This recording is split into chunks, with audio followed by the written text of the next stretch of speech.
Hey, welcome to this video. I'm going to be installing a oil pressure gauge on the 68 Thunderbird, but this is kind of generic, and I've never done it before, but it's not rocket science, and so I just wanted to kind of walk through how I'm going to do it. And I know there's probably already videos out there, but I haven't found a lot that are super in-depth, and so I like to do pretty simplified videos, I guess, or complicated videos, however you would look at it. Because when I first started doing a lot of this stuff, I'd look at videos and there'd be very, very vague videos. But if you're completely green and you've never touched this stuff before, you never worked on a car, you need a deeper explanation than just, you know, a video of it being done. You actually need some explanation. So anyway, so that's kind of what I do with my videos. So if that interests you, keep watching. I'm going to get into this. And this is a mechanical oil pressure gauge, which means that it actually has oil that comes from your engine to your gauge, and that's how you get your readout. And so that oil pressure coming into your gauge correlates to exactly what your gauge is reading at.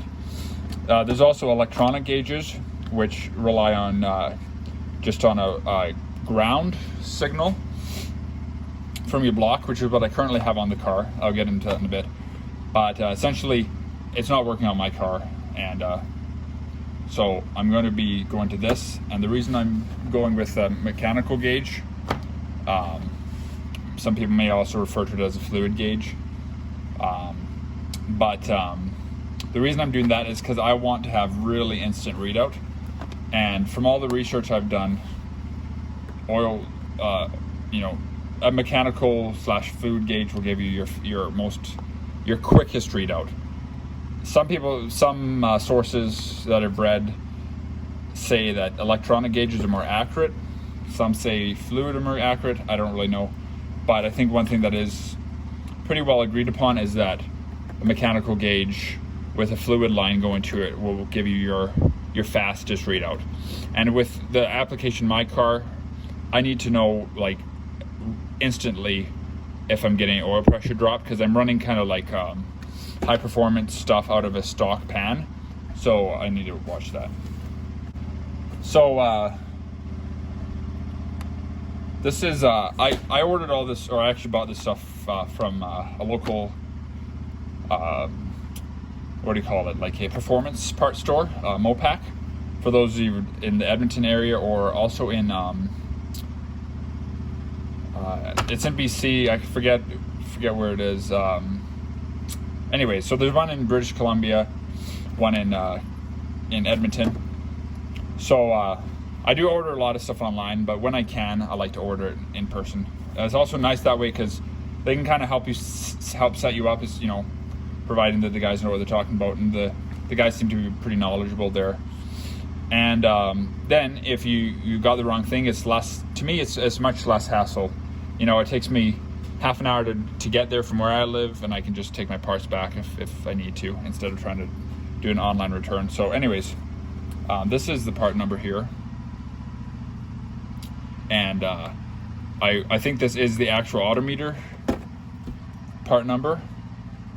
I don't think some of these may actually be like the Mopac part number. I'm not 100% sure on that. So that's that, and then the hard line here, which I'll get into a little bit, but the stuff it comes with is not the best to go with for sure, because you're going to be, unless if you have this mounted outside on your hood or something, you're going to have hot engine oil coming into your cab. So anyways, this is the stuff that almost every single gauge comes with, from what I've heard, and it's just a plastic line. So, you know, stands to reason that a good steel braided line or just a copper hard line is going to be a lot better than this stuff. So, you know, pretty much anybody you look at, you know, videos you look at or whatever, they're all going to tell you to get rid of that, because it's just not worth having that break open or melt in your cab and you have hot engine oil. So this line I have here, they had it. This is supposed to be a 4-foot chunk, but it's a PTFE line, which is like a Teflon line. So super heavy duty, and this is a -4 AN size. Then I have the corresponding fittings to go into my engine block, etc., etc. And then got a mounting meter, just going with the cheap plate one. So the only wiring that I think is required on this is just a light. Well, actually, I know it is. And then they have two like filament caps or whatever you'd call those. So essentially all that needs to happen is I need to find, well, first off I need to decide where I'm going to mount it. Then I need to, ground off somewhere, which is super easy. And then I need to hook that into a key on ignition source. So I'll explain all that. Obviously, there's always some limit to how much detail a guy can go into with the video, and there's always a chance something will be left out. Would you look at that? They gave me grommets. Although that doesn't really help me because I'm not running this plastic line, but I get a free grommet, and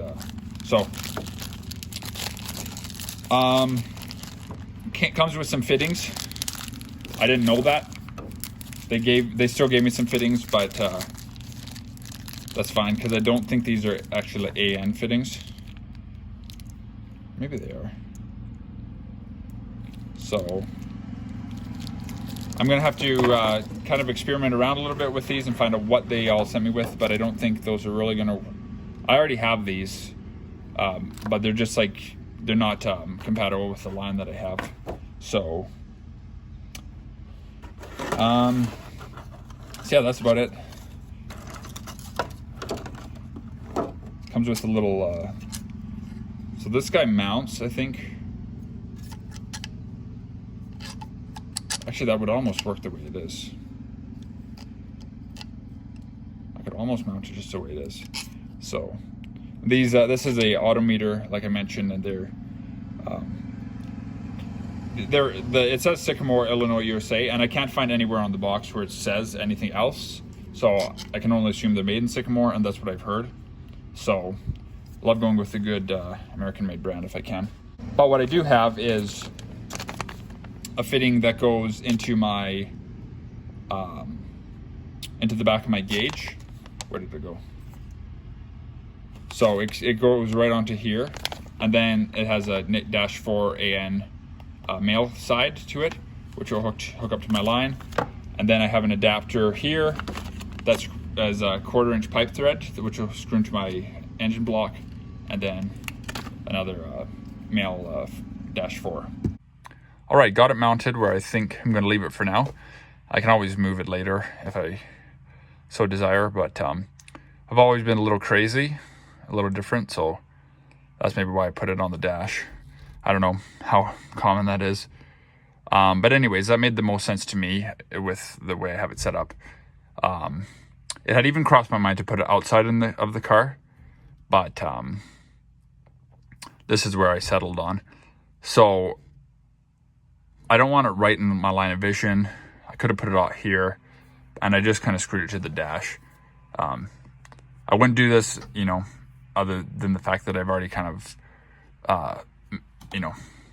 modified some stuff, and I got some nasty cracks in my dash anyway, so I'm not worried about wrecking it as far as that goes. And I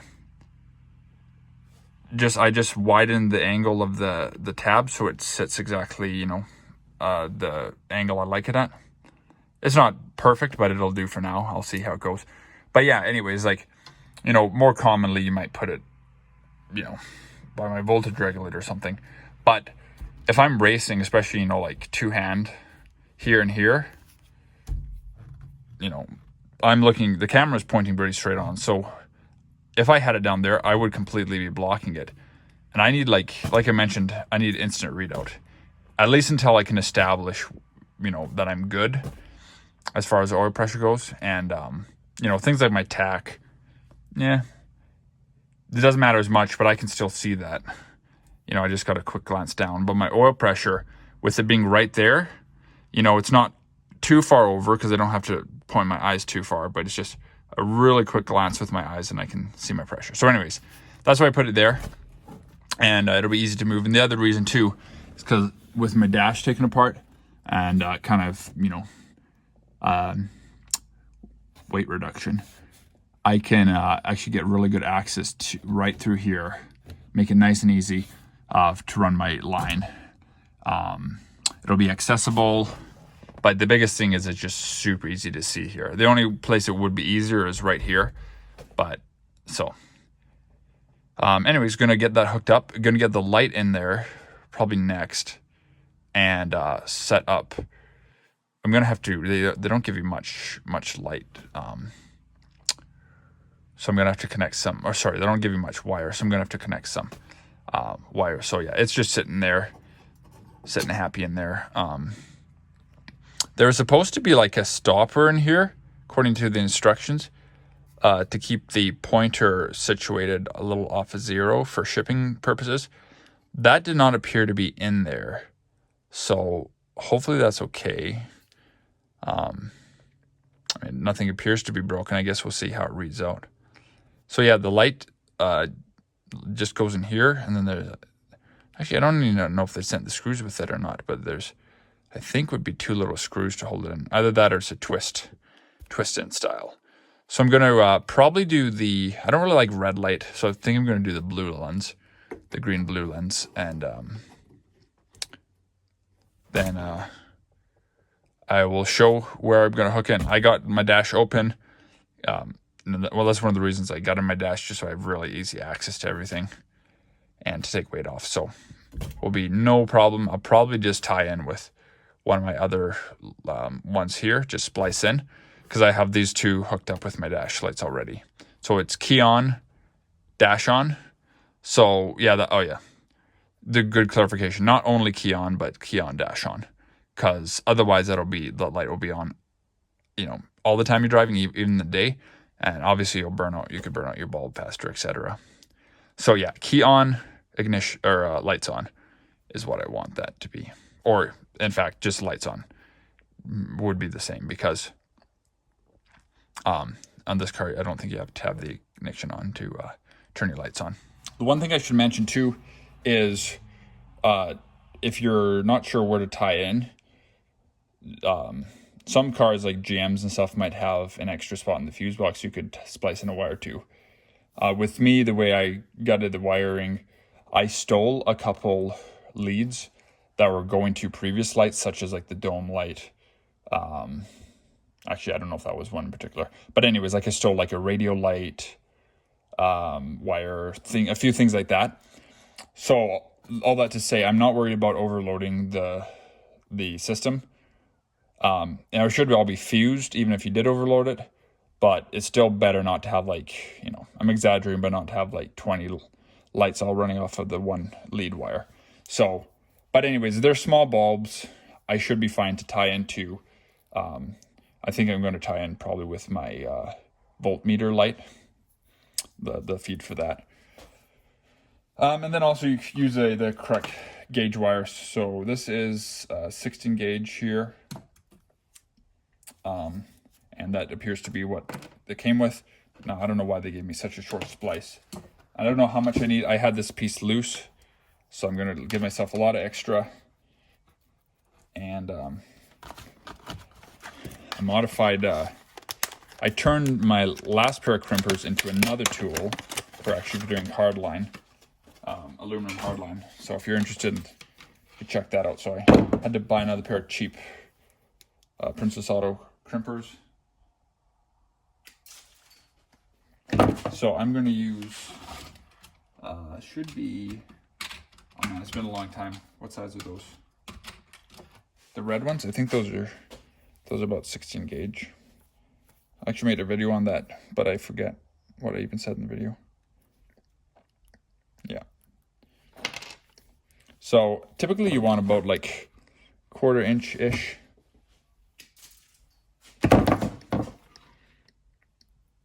There's a lot of ways you could connect this, but I'm going to do a crimp connector.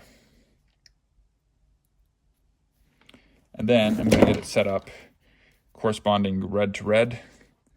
And I like to get mine pre-situated in my pliers. And then there's going to be a little joint inside in the metal part. So you want to have that in the divot part. So my, I believe that's how it goes. Go back and watch my video. I should go back and watch my own video, because it was fresh in my mind at the time. But anyways, at the end of the day, get it in there, give it a good solid crimp, and always give it a little tug to make sure it's not going to come out. And then you got a good crimp. And then obviously if your light works, so I so happen to have black and white cable, so I'm obviously going to connect the same colors over again. And going to get this situated back here, right at the right where the metal part starts inside. These actually work pretty good for being like, I don't know, $8 or whatever they were. Okay, so got lots of white, way more than I needed, but I already had this strand cut. And I'm going to cut some black. I don't need much of this because I'm going to ground it, but I'm just going to, just for tidiness sake, I'm just going to probably run it along so that way I can tie in with the previous ground bolt, just so I don't have more, 1,000 different ground spots. All right, I have this on my seat, so if it bounces around a little bit, I apologize. But this guy here just is actually just a screw in, I think, because it should go in one way and then kind of lock into place, which is not happening. Oh yeah, and by the way, that cap little just goes on there. I know it's getting dark. Okay, that's not, I'm not happy with that so far, because that's not even hooking in. And of course I just did the complimentary drop it on the concrete. So hopefully I didn't wreck anything. Anyways, this, I took a closer look and some better lighting, and it does click in actually. It just, you got to give it a little bit more than you think. So it actually does, it click in really well. It's just tighter. So that works. And then I proceeded to drop it on the ground. It hit right along here. And it seemed like the needle was jostled up a little bit. So I'll see. During, function, I should have a good idea of whether or not it's working, based if it follows, high oil pressure when it's cold. As the engine warms up a little bit, the oil pressure should drop, and then, cruising should be higher than. Anyways, that should give me an idea. So I'm going to proceed to run these wires through the gauge holder. They make different stuff for this. Like you can get a cup and whatever, and you can get, you can get this in like a set of 3 that has all your different gauges included. Some stiff wiring. But anyways.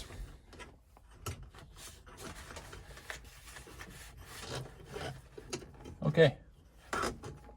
And that's upside down. That actually goes like this.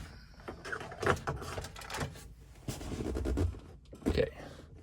I apologize. I know it's getting dark in this. I might have to, dark in here. I might have to finish this later. But anyways, so I'm going to run those wires down. Just make sure that they're not like rubbing on anything sharp, that kind of stuff. If I can do that kind of thing. Ground, I got a couple grounds right here, so I'll probably just run that black in. Oh, I forgot to put a spade terminal on it, so I have to crimp one of those on and then splice in with my white here, I think.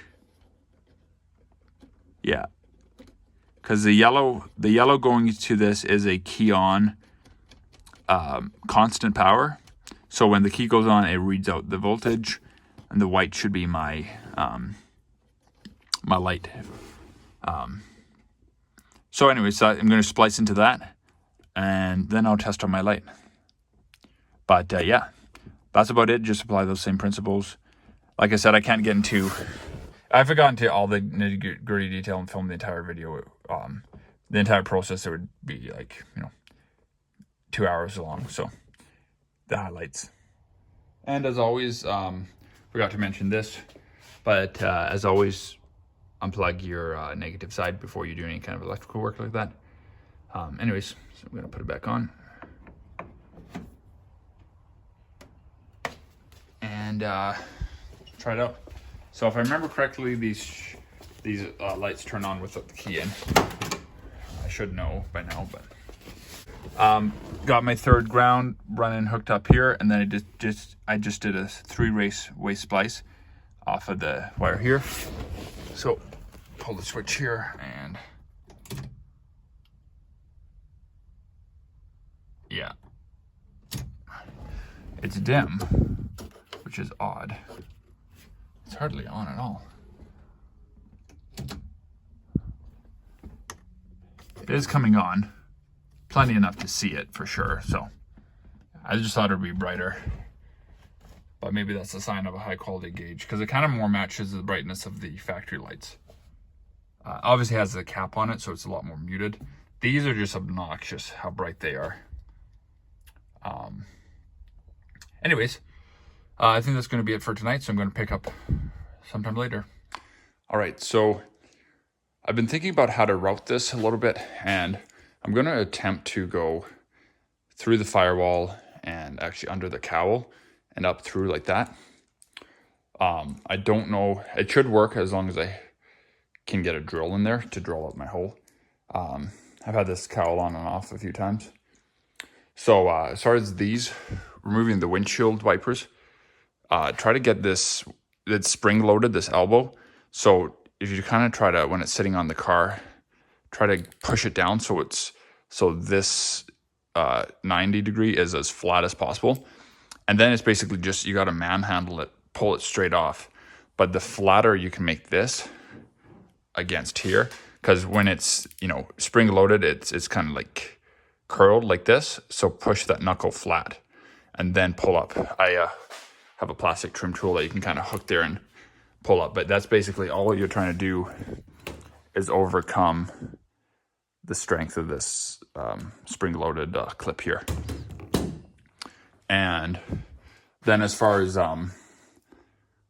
indexing these, that one has a secondary little arm that hooks on there. You'll see it on the tab, and that can only go in one spot. So when you put that one on, like I can tell right now, if I put my wiper on, it would be pointing up this way. So I put that one on first, then bring it down till it's resting on here. And because the motor's, well, that one's going to go where it's going to go. So based off of that one, then you can, bring it down where you want it, where in the resting position, providing your wipers were off at the time, I suppose. And then based off of that one, then you know where to put this one. But if I just put this one here, that one's currently going to be angled up higher, if that makes sense. So that's how you calibrate those. Anyways, and then you'll probably have a couple Phillips screws to remove to take off your wiper washer hose. And then just a 1/4 inch. I'm missing a couple of these, but this all the way along, and then this just kind of slips out like this. So I'm going to remove that and then see about routing through. Okay, so the next order of business is, in my case, I don't remember what this was for. It's some sort of vacuum line, but I'm gutted at the time, so I'm going to use this hole. Just got to pop this out because it's not connected to anything. That'll give me a nice spot to come through the cowl here, and then hopefully I can figure out somewhere here. So my dash is obviously torn apart, so easy access. If you wanted to do this approach, you'd have to, like if you wanted to do the dash mounted approach, you'd have to route it through and pop off the cover on your dash. I have a video up from last year sometime, taking apart the dash if you're curious. Anyway, but this allows me, I should actually be able to get a hand and, feel a spot that I can safely drill, because you obviously don't want to drill into wiring or something, or to a hose or whatever. So I'm going to mess around with this, and then, so I'm just going to drill just a big enough hole to pass my cable through. Wherever that took off to. Oh, here it is. Oops. And so just big enough to get these heads through. And then I'm going to put grommets, which I picked up. A grommet set. So, you know, just drill the corresponding size for these.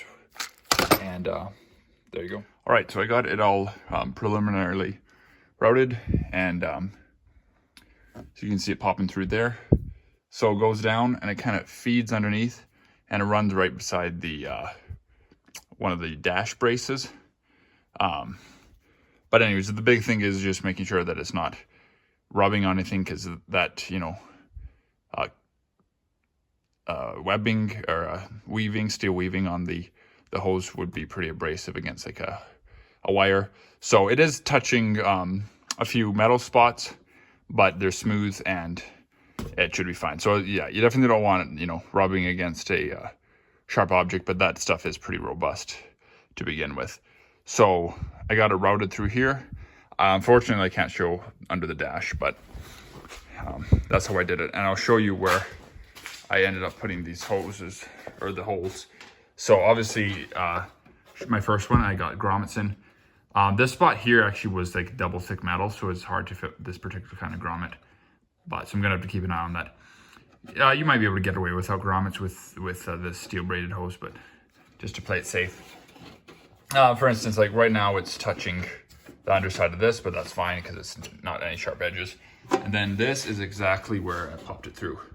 So about 2 inches from here, about 2 inches from here, and just far enough down that I can get my hose, my drill in there, and so that's all gold. And I made sure as I was drilling that I'm not going to hit anything. And if you're going right here, if you go over here, there's the harness runs along, and it's so I wouldn't go there. You could, but you just have to double check where you're going exactly. But this seemed to work here, and then it just routes along the frame and comes in here and pops. So I'm gonna, once I get it all you know, connected and stuff, I'll just double check to make sure we're all good in that regard. What was I gonna say? Oh, just, you know, as you're feeding it, I put some tape over the ends of the hose just to make sure I didn't get any like dirt or grit inside of it. You can see down there, I just taped it off. These grommets were tight, so I actually had to, on that one, I had to actually put them on. I had to actually feed the hose through. How can I describe it? So I had to feed the hole through the hole, slip the grommet on, and have my grommets loose, get my hose situated, and then put my grommets in. But that just is because of this particular ones I had. So depending on what you have, you might have to get creative. Which leads me to my next point. To be able to really connect this properly, I want to have this loose here, like not on the stand. So like there's a couple ways I could do that. I could unbolt the thing, but I want to make sure that I have my, you want to make sure that you have the back cup holder thing on the line, I think, because otherwise you're not going to be able to get it on. So obviously just before you put your hose on, make sure you have that in place, and then that one. So anyways, I'm going to pop these off, and I'll just grab it right now and go straight into it. So I'm just going to grab my gauge. Okay, so I have a couple fittings. Okay, so these guys are just the screws that hold the cup together. It comes with the little retaining washers here. So I'll need those in a minute, but not right now. The gauge I want right now is, or the fitting I want right now is this guy here.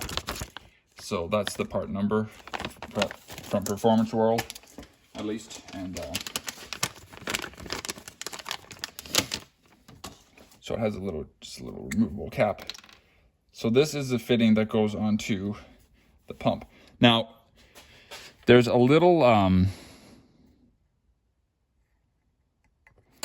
brass plug in here. The instructions don't actually, at least where I could see it, they do not actually say anything specifically about the oil gauge. Like they talk about, you know, nitromethane, fuel, all those kind of different gauge setups, but they don't talk about anything that I can see specifically. Well, they have a pressure and vacuum boost. I guess that might fall under the oil pressure. So I'm going to go ahead and read through this again, and because the thing I'm wondering about is, I assume this little orifice just stays the way it is, but it has a very small pinhole. So I'm just going to read up on that real quick and check back in. So here's a shot of the instructions. I'll turn it sideways if anybody wants to take a screenshot of this. You can just screenshot your video. If you don't know how to do that, ask your grandchild.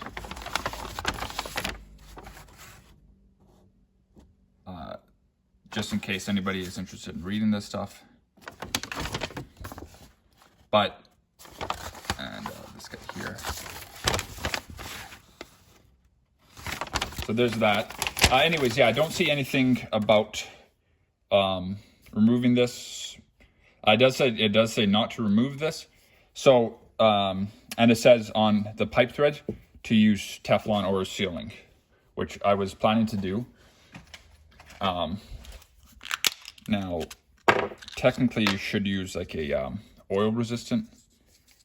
So this is a very small fitting here.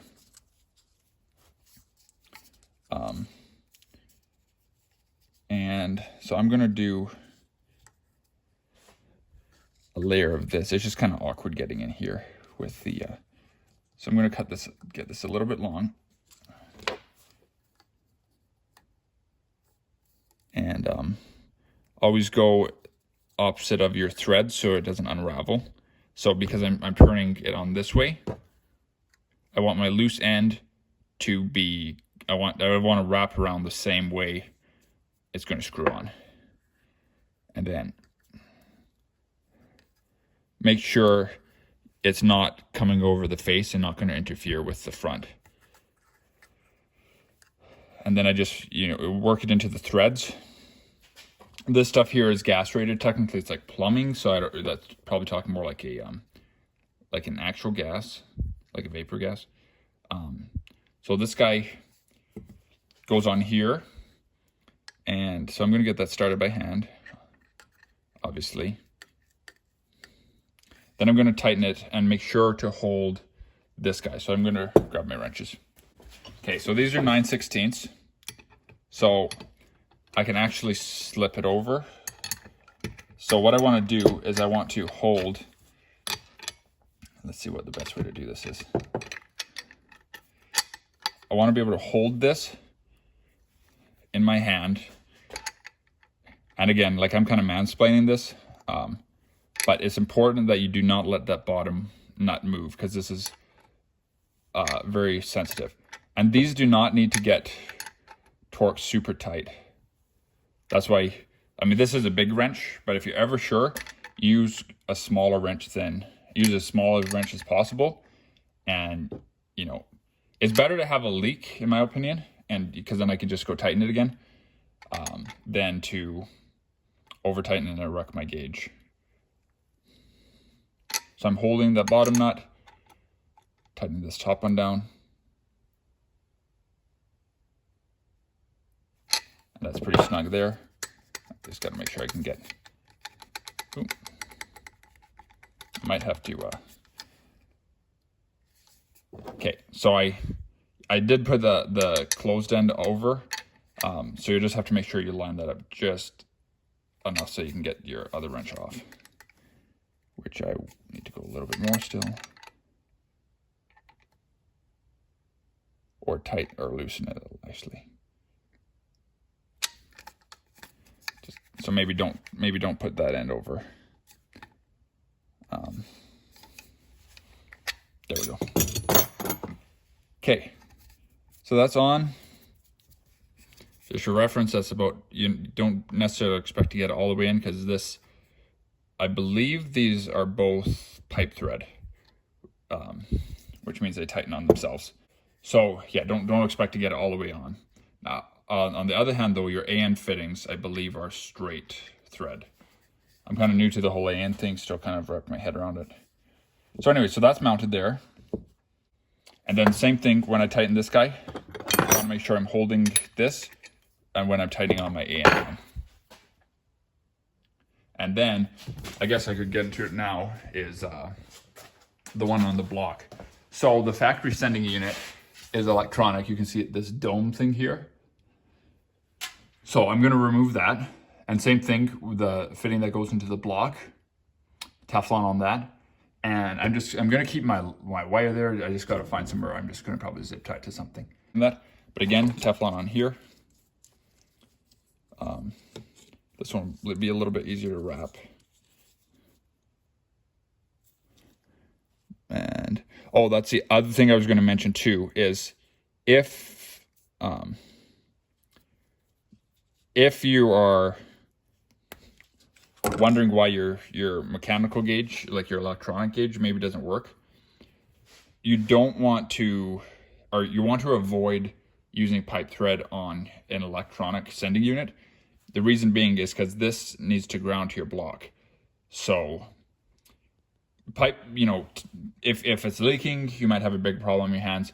Generally speaking, I think they should seal fine into your block, but I don't need the ground connection with this, obviously, because it's a hose, but just something to keep in mind. Same thing goes for your coolant. So I'm still running the original gauge. Where is it?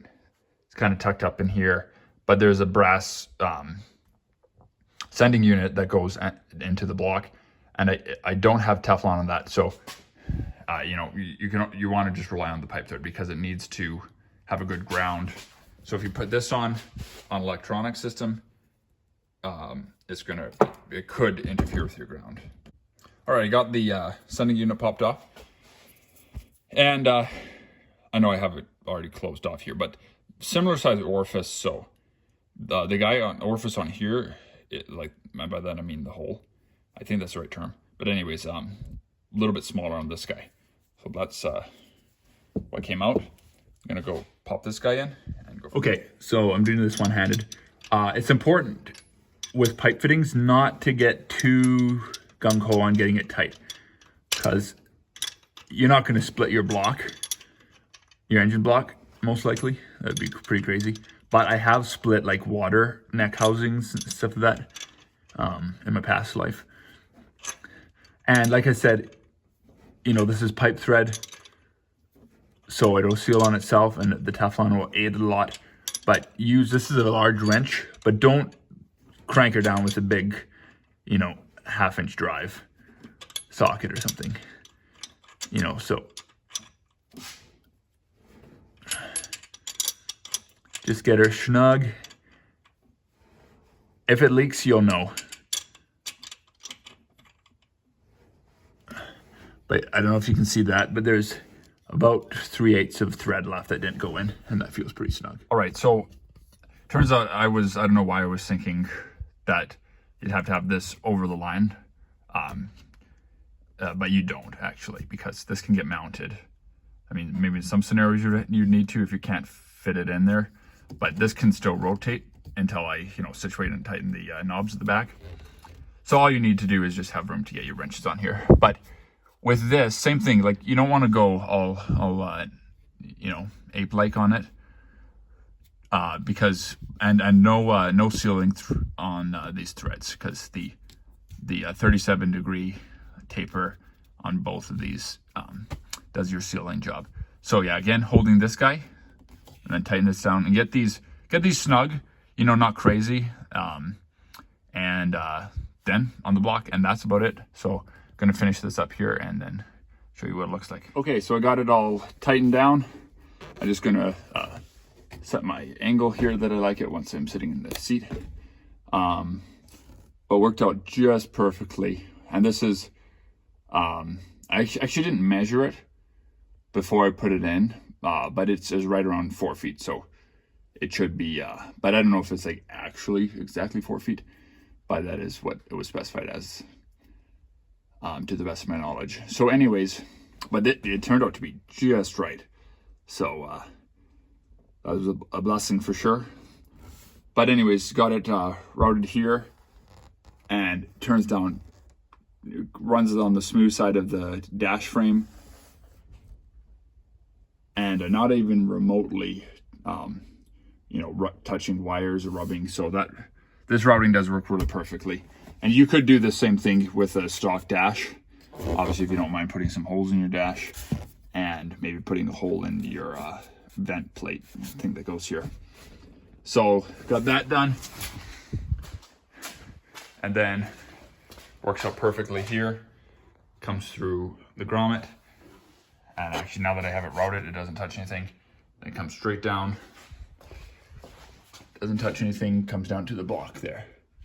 So really happy with how that turned out. So I'm just going to button up the cowl here, and then I'm going to start it up and check for leaks and check for oil pressure and go from there. All right, so it's the next day here, and about to take the car out for a drive. So I'm going to fire it up and let's see if it works. So give her a little bit of choke. This car doesn't really like much choke.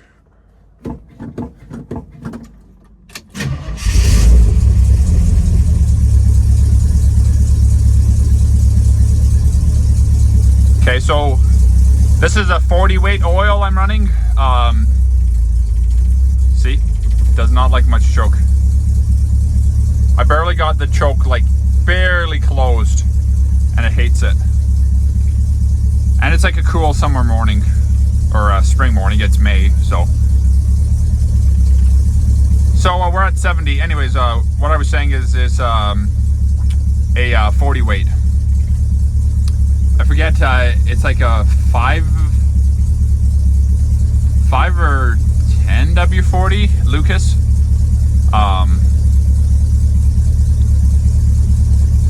So I'm gonna let it idle for a bit, and then I'll check back in once our oil pressure warms up and see if it drops.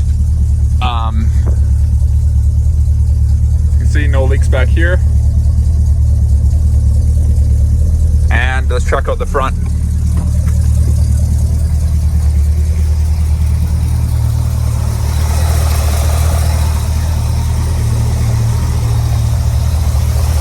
And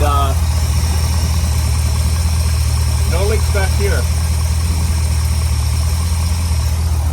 Wasn't expecting any leaks, but you never know. Yeah, I just started this car, and literally I took the choke off completely, and it's idling like perfect. So for whatever reason, this car just does not need or want choke when it's running properly. Now, before, when my carb was all messed up and whatever, the fuel demand, air ratio demand was all wonky, so it wanted choke like all the time. But now that I sorted that out, it doesn't need choke. If it does, it's a little bit of choke, and then fire it up, and then within a couple of seconds, take the choke off. So I'm still hovering there at 70. But anyways, I'm going to let this warm up and see where we go from there, because I need to verify that it's working properly, and verify that when I dropped it, it didn't wreck anything. Now I have to do a little research to find out with the 40 weight in this engine what a typical readout is. I'd ask a question on a live chat, Uncle Tony's Garage, just a kind of a generic question, and he was saying, well, like 60 I think is what he said for idle, like cold idle with a 30 weight is what he said. I'm running a 40 weight, so that could explain why it's more like 70, but we'll see. I've been driving at highway speeds for about 5 or 6 minutes, so the engine should be completely, not as hot as it could get, because my temperature is still pretty cool. But my oil would be warm at least, it would be hot. I don't know how hot because I don't have a temperature gauge, but anyways, cruising at about 65, 70, 26,000 RPM, and I'm reading out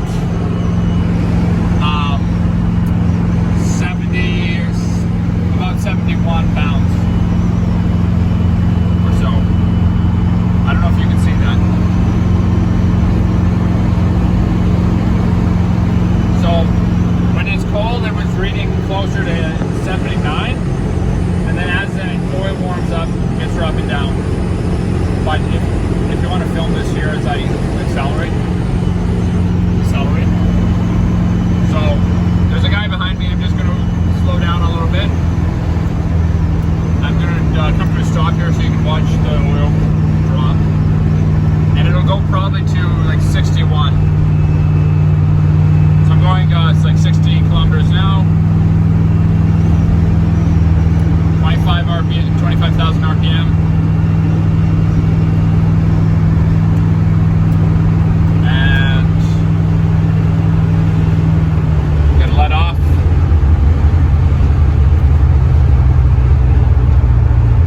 Come down to an idle. I don't know if it's actually going to drop quite that low.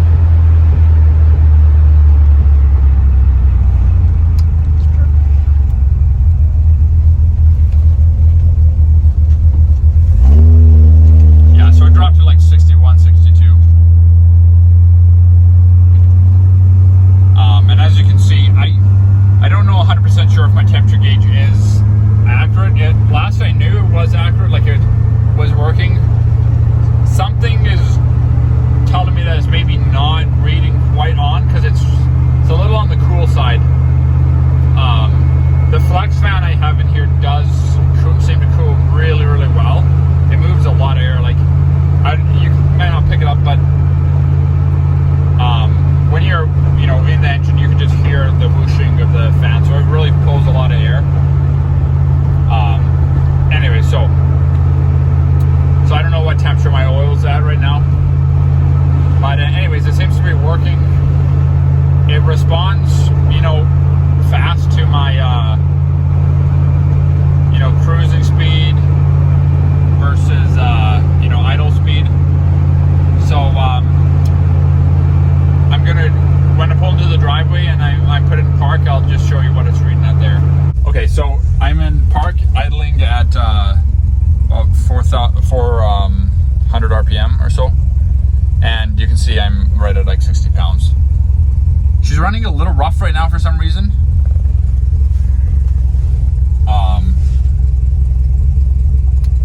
I might turn on my idle a little bit, but anyways, there you have it. So hopefully that was helpful.